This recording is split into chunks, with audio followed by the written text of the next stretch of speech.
Hey there guys, my name is Brandon from Gearist.com and welcome to this episode of Ask Gearist. Today's question comes to us from Moe, and Moe asks, thanks so much for putting this series together. I'm a new cyclist and looking to compete in my first triathlon in 2015.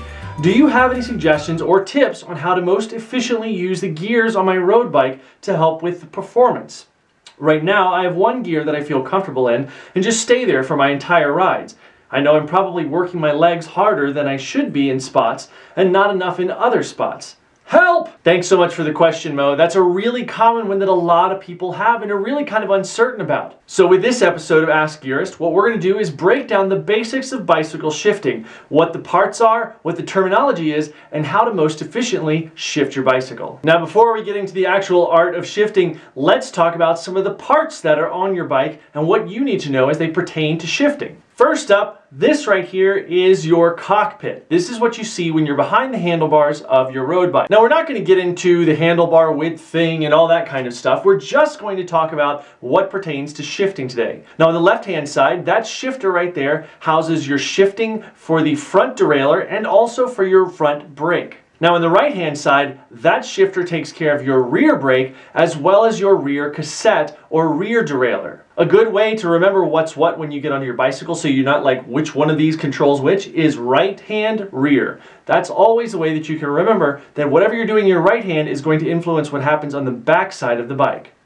The basic way that a shifter works, and for the sake of today's video we're going to be talking about Shimano shifting, is that you've got two basic parts to your shift lever. Now here you can see a Shimano shifter. The parts that you'll notice on that first are the hood. That's this thing here. That's where your hands rest when your hands are kind of out there on the hoods. The second thing you're going to notice is the basic brake lever. Now that serves two purposes. The first is obviously to power the brakes. The second is that moves to the side. It's on a swivel point. Now if you're using the right hand, what that's going to do is as you move that, each click you shift that over, that's going to move the chain up the cassette. Remember, this is right hand in the rear. It's going to move you up the cassette and make that gear a little bit easier. That's upshifting. Now, behind that, you can see a smaller lever. That smaller lever, for each click of that, is going to move you down the cassette. That's going to make it harder. The same is true on the left hand, but kind of opposite. If you're going from the small gear or a smaller gear to a bigger gear, you're going to be shifting up by pushing the big lever inward and then back down to that easier gear with the smaller lever that you see behind the brake lever. Now on your bike, you're going to see a series of cables coming from your shifters,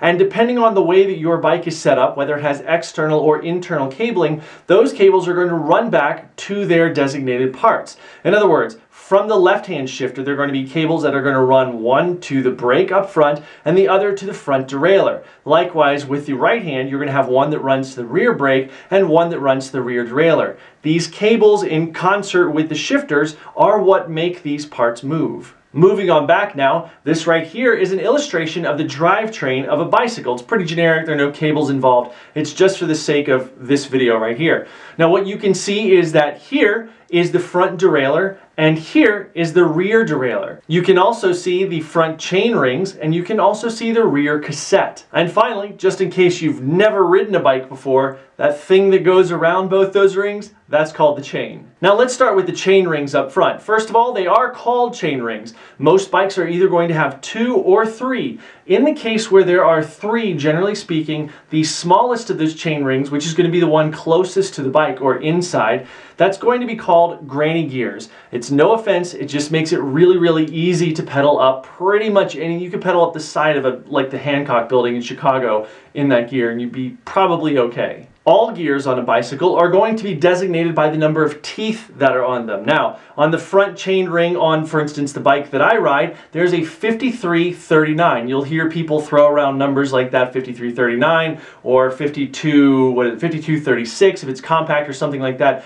You'll hear people throw these different names around, and what that means is that the number of teeth on the large ring that we see here, and in this illustration I haven't counted, I'm just saying that if this were 5339, it's got 53 teeth, and then the inner ring is going to have 39 teeth on it. That also applies to the rear gears that we're going to talk about in a second. Now the chain rings are obviously attached to your crank arms. The crank arms and the chain rings together make your crank set. They are what drive the bike with pedals on the end, obviously. Now let's move back to the rear cassette. Now, here's something that you may have heard when you were a kid, and you may still be using this terminology today, is that, oh, I have a 21 speed bike, or I have this many speeds on my bike. This is the terminology that road cyclists are going to use. We don't count the front, we count only the back. So if you've got 10 speeds on the back, you have a 10-speed bike, not a 30-speed bike if you have 3 gears up front and 10 in the back. It's just a 10-speed bike or an 11-speed. Most of the time it's going to be 10 or 11. Every now and then you can find a 12-speed, but that's kind of rare, and sometimes 9. Now the set of gears or cogs that's on the back of the bicycle is called your cassette. Now that cassette is also going to have a range of teeth classifications. Now sometimes it's going to be like an 1128, which is on the compact that I ride. Sometimes you're going to have something like a 1227. It really all depends. And again, what that means is that the smallest ring on the cassette, the smallest cog, is going to have 11 teeth if it's an 1128, and the largest is going to have a 28 teeth on it. And so there's different spacing in between there. That doesn't really matter. It's whatever feels right to you. So make sure that you're on a good kind of wide-ranging cassette that's going to allow you to climb and allow you to roll some flats and downhills without spinning out of gears, and I'll talk about what that means in a few minutes. Now the next thing that we're going to talk about is terminology. If you've ever driven a manual transmission or stick shift car, then you're probably familiar with how you shift when you approach different parts of terrain. So while we're talking about this, if you have driven a stick shift or manual transmission car, kind of keep that in the back of your head because it'll really help some of your understanding of bicycle shifting as well. The first thing is that when I say up and down shifting, what I mean is if you're up shifting, you're going into a harder gear. So in a car, it would be like going into 4th or 5th gear.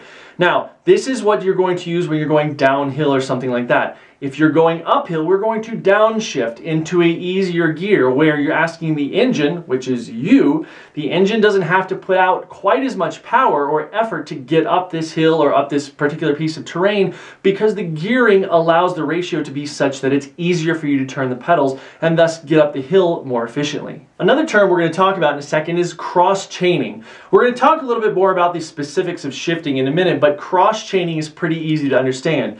It basically means that if you're in the biggest gear up front and the smallest gear in the back, you're really going to be stressing the hardware because the chain is supposed to be like this and you're asking it to be really spread apart.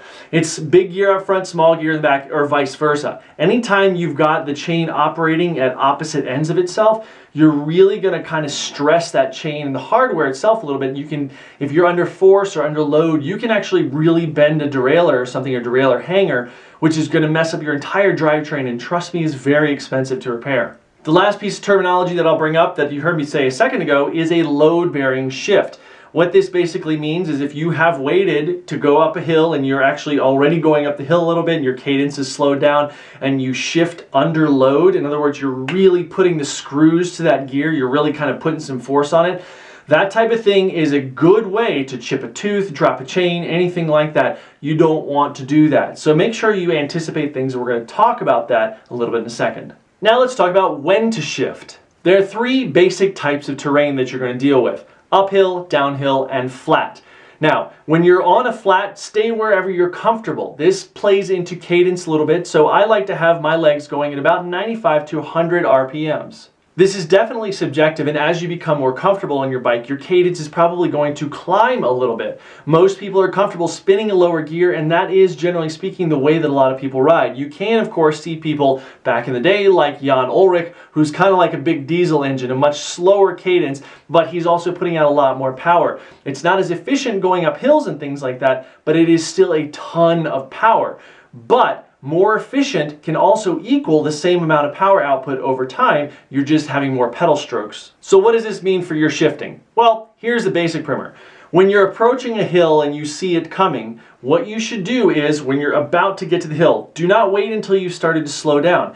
When you're about to approach the hill, then you should downshift. Begin to get into something easier, at least 1 gear easier, because once you've started up that hill, number 1, you're going to, like I mentioned a second ago, compromise the hardware in some situations. And number 2, you're going to run out of gears. It's very difficult to shift in a situation like that, and your legs aren't going to be ready for it. So when you see a hill coming, make sure that you go ahead and get into a lower gear, or even 2 lower gears if it's a super steep hill. That way, when you're shifting, even if it's under a little bit of load, it's a smaller increment to shift rather than having to get down from 1 gear to 3 gears below that because it's stressing your legs too much. And quite frankly, you're going to start rolling backwards if you don't.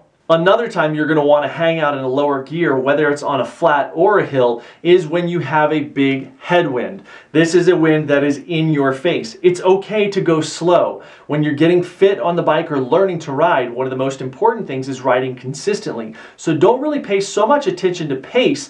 Pay more attention to the effort that you're putting out and pay more attention to the power that you're putting into the pedals and your cadence.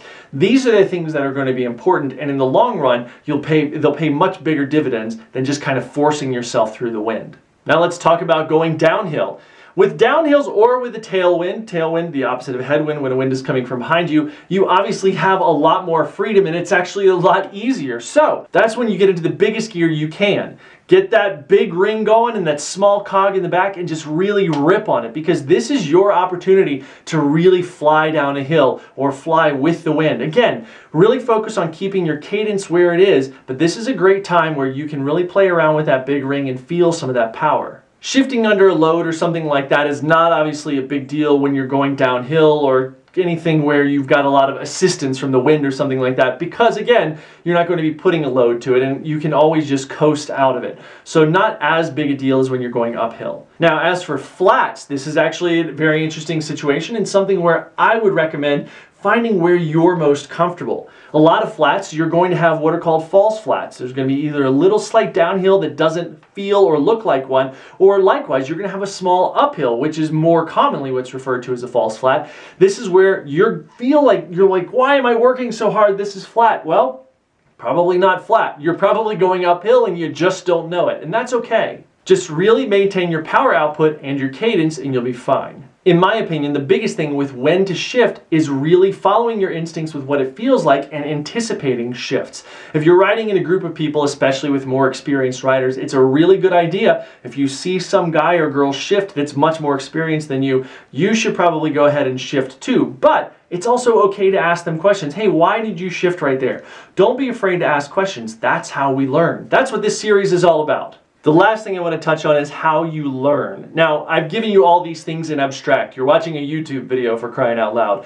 How do you put these things into practice? Here's the simplest way. It's to get yourself on your bike. Find a nice piece of road that's pretty rolling, not something that's got super steep hills or super big downhills, just something that's flat to rolling. This is going to give you a nice even terrain where you can play around with things. The second thing is to get into that, either if you've got granny gears, a triple up front, or you've got a double up front, get into the lower gear on a double or the middle gear on a triple, and really stay right on that gear up front and just shift around using your cassette. That would be using the right hand shifter. Shift around using that. Find what works. Work it into your body that you're like, I know exactly what's happening. I know where I'm shifting. I know what I'm supposed to do next. I upshift here, I downshift here. I'm going up a hill. I need to make the gears easier.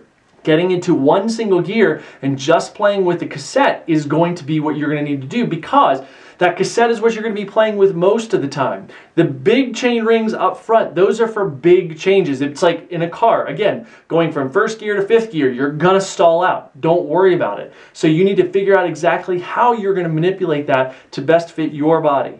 One little tip is that very roughly, each shift up front equals roughly 3 shifts in the back. So if you're going from the middle chain ring or the small chain ring to the big chain ring, that's roughly the same as going 3 shifts down the cassette. That would be outward toward the smaller cogs on the rear cassette. This is something that kind of comes in handy if you're like, well, I wonder how I'm going to shift this hill. Should I be on the big chain ring or the small chain ring? Where should I be? That's going to be a good primer to kind of remember. Now, the final few things we'll say about learning to shift properly is 1, relax. It's not that big a deal. You can always turn around and go downhill or find a flat if you need to. The second thing is to keep that cadence up. Yes, your cadence is probably going to be around 80 or so when you first start riding. Really try to get it up. You can kind of get it up to around 100 and it's great. It makes it much more efficient and much easier to ride. The other thing is spend time on your bike. Yes, you can do some of this stuff on a bike trainer, but I promise you that it is not the same as being on a road. You will not know how to shift the same way. Once you've got shifting in your body and you know it very well, that's fine. Spend all the time on the trainers you want. But when you're learning, spend time outside.